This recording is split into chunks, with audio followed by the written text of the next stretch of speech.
and I just wrote a landing page for a new NFT drop, which I knew nothing about NFT last week, so now I do. And I still think, man, I mean, it's like just bollocks. It really is. I'm just a gog. Is this really what I was like? Oh, Yeah, that's your spiritual discernment, Paul, coming out, isn't it? Yeah, no, absolutely. Yeah, it's greed. It's just greed. It's like, there it is. It's like greed. It's like, oh, how can we be greedy? Yeah, it's I know. Exactly. It's just it's automated greed, isn't it? It's awful. It's good to see you anyway. So I think what we're going to talk about today was love. I think this is a particularly interesting subject. It's something I've been when I first became a Christian, I really didn't understand what it was to love God. I actually prayed about it, and I found out. So, and actually I've been thinking about this, and I think the crux of anything worthwhile is love. I don't know what where you've got to with this, but I'm really interested to know what you're thinking about it as well. Yeah, sure. Look, I mean, I had a conversation with my my spiritual father, Brother George, who's in Padua today, and I, whenever I've got an opportunity to evangelize that's gone a bit haywire, I just call him up and I go, what should I do with this? And he's brilliant. He always tells me. I mean, and one of the great things about evangelization is it's actually very. I've got to remember that it's almost identical to how we sponsor people in 12-step recovery. Mm. And one of the foundations for that is realizing that we're not actually doing anything. We're simply a conduit for the Holy Spirit to appear. And when you remember that, stuff gets a lot easier. Yeah. And he said, why did God create us? And I'm like, I don't know, George, is that a trick question or something? And he goes, love. He is love. That's what he wanted to do. Yeah. It's an expansion of love. And of course, if you go back to Imago Dei, then that's what we are. We are created in his image, and that's what we're supposed to be. I mean, one of the things that I don't really like the word love, I kind of never have, but that's part of my sort of contrarian sort of satanic past. One of the reasons I hate it is that it's lack of specificity. I think there are a whole different sort of categories of love. There's agape, which is selfless love. There's I made a note just before this meeting. There's philosia, which is self-love, which I guess is close to narcissism. There's mania, which is obsessive love.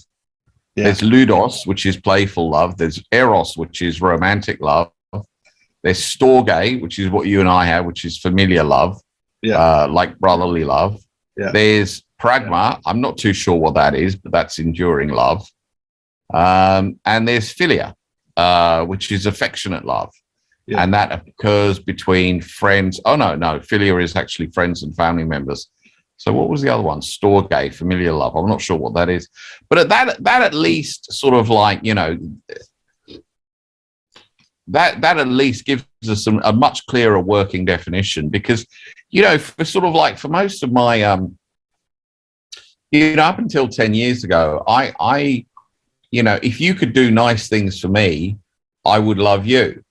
Not really because I loved you, but because you were in a position to do nice things for me. Yes. And that's what I thought love was, right? And so it's one of those words. Unlike hate, I mean, we all, when people hate stuff, we all kind of, when we're talking, I mean, let's not get into a sort of conversation about hate speech or anything like that. But, when people hate, we're all pretty much on the same page when we're hating. But on love, it could mean it's almost like got an individual definition. Yeah, that's really interesting. I think that's right. Yeah. I think it's really interesting you say that, because it's certainly something. It's a word that I certainly didn't understand before I became a Christian. Yeah. I think what you've just described when you were talking about that, it almost suggests that love in itself can become an idol in those different ways. For sure. Philia, yeah, absolutely. So totally. It just shows how love itself can get corrupted. And actually, it's also, I mean, the Bible says it's the only indestructible emotion. amazingly enough. So despite how bad things get, the love, let's say between you and I, or between whoever you love, will not change. It's not dependent upon circumstances. And I have witnessed that. And I've noticed that it's possible if you keep yourself in the right place through connection with God, frankly, then you can ride the biggest storm. And quite frankly, this manifests itself in company turnaround. And company turnaround sort of love is repair love, right? And the Bible, there's a couple of verses about actually love isn't just an emotion. It's like the ultimate repair tool. It isn't just, that'll be better. Actually, it does fix things. Right. And I think the other side of this is from the alternative to grace and love in a turnaround situation, because normally the starting point is people have done an awful lot of very bad things, some of which are verging on being illegal. And of course, your natural emotion, if you care about what you're doing, from a purely business perspective, is to get quite angry because you can't understand it. You have no way of. But actually, if you can give people grace, then you can put that behind you, and you give people love, then you can move forwards. And I've been so blessed to have been in these situations to demonstrate that with people, and this is the basis of getting immediate results, Paul. As simple as that. And it's also the basis of actually maintaining a relationship with people that otherwise you'd get extremely angry with in your former life, or like you said, whatever your criteria was for love, like you can give me something useful. These people cannot, the starting point is so bad, it's almost impossible to even contemplate that. So the other thing I've noticed is it's also the crux of everything that's good. And it's like, I was thinking, it's going back to Noah's Ark, it was the crux of Noah building the ark. He had to have faith. He knew what the right thing to do was. He trusted God, and he did something quite ridiculous, but it was still the right thing to do. Now, it's like the woman at the well, taking interest in her and showing her grace. That's God's love. And I mean, it's also understanding, that intimate story about understanding everything about her and taking interest in it, not just knowing the facts, but caring. And the other thing I think is giving as well. So the story of the amazing thing about the story of the 5 loaves to me, and the little boy, was the last thing you'd expect a little boy to do is to give everything. You'd normally say, well, here's a bit of bread, Jesus, I'm taking the rest back to see my mum. That wasn't what anybody ever did when they met Jesus. They gave everything. So it's the essence of, and I think it also highlights sin. Without God's love, we're not aware of our sin. And that's hey, listen, that's been a good thing. I mean, I think that's one of the things, I'll be like 5 years baptized on next Pentecost. So I think that takes me out of the baby Christian bracket. Yeah. It was sort of like, in my early years, it was like, it would sometimes get quite depressing, my sense of my personal sin, which is what happens. Yeah, because God softens your heart and you suddenly realize what a complete and utter reptile, you were. Yeah. And the thing about sin, George was in the garden the other day and he said, some leaf fell on him and he goes, look at that. That's a consequence of sin. And he goes, it's dying. He goes, in the Garden of Eden, like everything was perfect. Fruit stayed ripe on the trees and it just stayed there. I'm like, wow, it kind of did. And, going back to Noah, here's the thing. It's like, how long God gave Noah, 120 years to build that ark? Yeah. It's a long time, isn't it? And he also said, God also said, build the ark. It's going to rain. You need to be in it. And he also said, I'm bringing down the lifespan of man to 120 years. Yeah. Because people were living till in beforehand. And the reason he did that is because people were so wicked. Yeah. Now, if you want a barometer of how wicked people are, think about this, right? I actually got this from Mark Driscoll the other day. There's Noah, 120 years he's building this ark. Yeah. Now, the ark was the size of sort of like a battleship. I mean, it was no joke, as you know. So all these people must have been looking at him doing this with this enormous, like this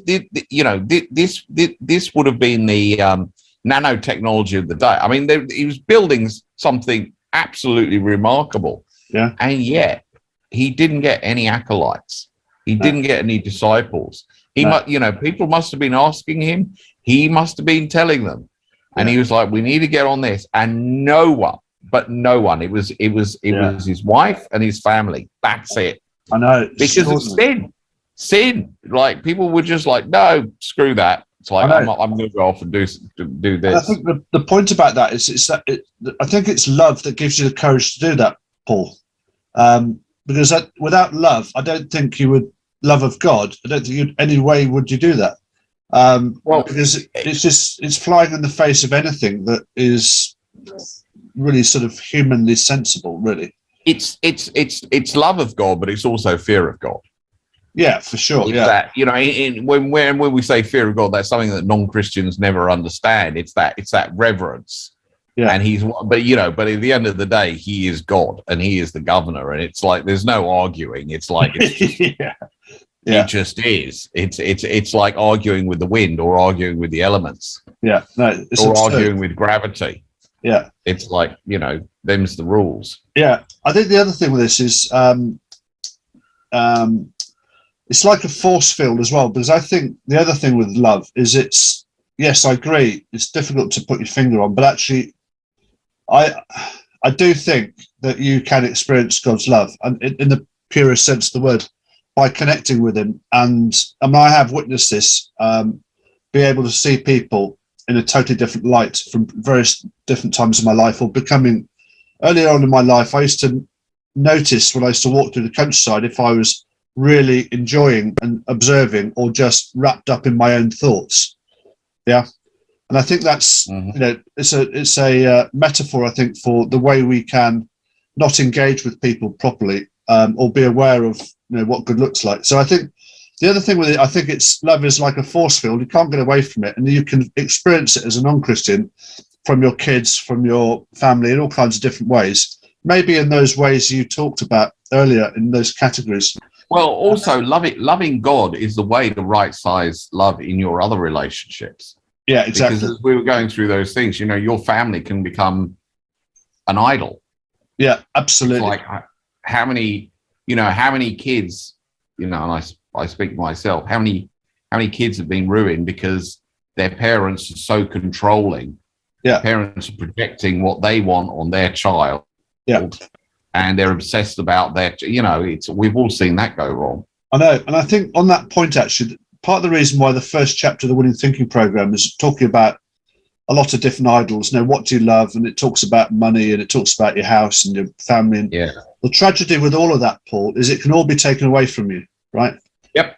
And of course, you wouldn't wish that. But and I think a lot of people's well-being is propped up by these things and these idols. But of course, it's baseless. But I think there is love in there, which sort of is corrupted in some way, because you can't, if God is love, God is, everywhere, then you cannot get away from God's love. I think the challenge of that is, denying the source of the love as well. So, I worked hard, I did this, I did that. It was sort of, it's down to me. I think it's also the basis of forgiveness as well, because it's a basis of perspective as well. It's a basis of humility. It's a basis of all those things. I think it's the antithesis of this actually is selfishness, self-reliance, self-righteousness, all that, reinventing your own values, thinking no better, which is just the manifestation of the woke dialogue. Yeah, it's a rejection of providence. Yeah. And it's just this sort of, and that is just a hell, and the unintended consequences are just out of control. So I think the other thing, I think it's also got something to do with having respect for your body, your own self, not smoking and not drinking, or whatever. I mean, because it's not actually your body; it's God gave it to you. It's a gift. Yeah, absolutely, and it's just so I think it's if you want to freak out, or if you want to freak out a sort of like pro-choicer, it's like my body is like, is it your body? Well, how is it your body? Did you create it? Did you grow it? Yeah. Did you? Was it really your body? Or could it have been given to you? No, it's totally, Steward. Yeah. So I think that there's something weird about love as well. I think God's love is like a set of glasses as well, to see. Well, yeah, that's the other thing. I mean, that's the other thing that pagans just don't get. It's like, you know, we get this gift, and we get this perspective, and we get this understanding, and we get this book of instructions, and we get this knowing that we're not alone. You know, we get this extraordinary asset stack. Yeah. And it gives us a way to process and navigate reality. Yeah, I think it really does. I think it also gives us it causes us to value truth as well. I think there's something internal which just, I mean, I think it was Paul that said, you know, the only sin you can commit, well, the definition of a sin is when you knowingly do something wrong. And we do know if we're doing something wrong. And so, you know, I think that's another manifestation of God's love, because I think the other thing is, you know, God's love is terrifying, because there is, you know, the reason why Jesus died on the cross was to have a relationship with us. Because, you know, the early manifestation of God when he came to earth in the tent was, you know, people just died. God could not even, you know, do anything vaguely bad. And so that's the harshness, that's the antithesis, the harshness without Jesus. Hence, no one can come to God without Jesus. Just the unbelievable harshness of God as well that sits below this extraordinary love. And it's just the ultimate definition of good, I think, as well. You know, God, I mean, the word good is corrupted. You know, people think great is better than good, but only God is good. You know, good is the ultimate accolade. So, you know, trying to usurp good is an interesting one. But I think for me, what I realised, and I'm pleased I challenge us with this, is that basically you talk about spiritual well-being. I think it's the root of absolutely everything. It's the root of seeing the world. It's the root of doing the right thing. It's the root of taking interest in other people. It's the root of humility. It's the antithesis of this diabolical woke dialogue, and it gives us the tool to stand up against it. So I think it's just... Yeah, I'm always asking my sponsees about their GPS, their God positioning system. Yeah, totally. You know, are you right with? If you're right with God, you're right. You're rightly aligned. Yeah, yeah. I mean, for me, and we've talked about this a lot, it's like, for me, there's no difference between spiritual health and mental health. No. If I'm good spiritually, I feel great mentally. And you know what? Even if I'm not, it doesn't really matter because I'm functional and I feel good. Absolutely. Yeah, I think that's so true. So true. Yeah. I think the other thing in a business context, a very long time ago, I ran two reward and recognition schemes concurrently, one in 1 month, one in the next month, both of which were unbelievably successful, but the second one was ridiculously successful.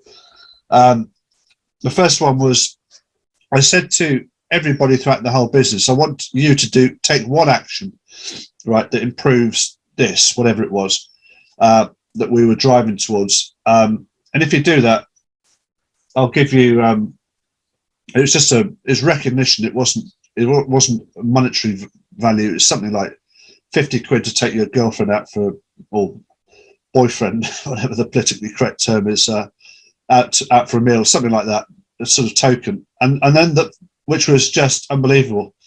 And that was all about celebrating success and positivity. The second one, though, was more interesting. I said to them, right, this time, what I want you to do is not do something for yourself or your team, but to do something for another team, right? So what can you do to help another team? And what this did was just unbelievable.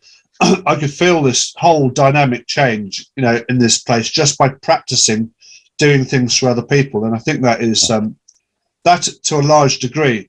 I think, I don't. You haven't got kids, have you? No.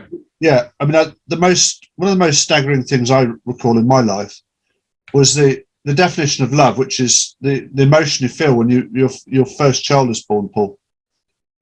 It's an utterly helpless being, and it actually goes back to what you were saying. Probably the way Jesus sees us. Why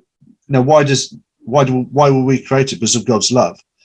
And it's exactly the same, because children are a gift from God, and it's just overwhelming. It blows you away, Paul, because all of a sudden there's you and your wife, and there's a baby who is utterly helpless. The human baby is utterly helpless.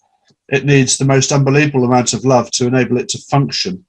And you have to. Your focus is 100% on this utterly helpless little thing, and it just blows you away. And certainly for me, that was just an overwhelming experience of love for the child, which again could be perceived as being idealistic, but it's a sort of insight into maybe how God sees us.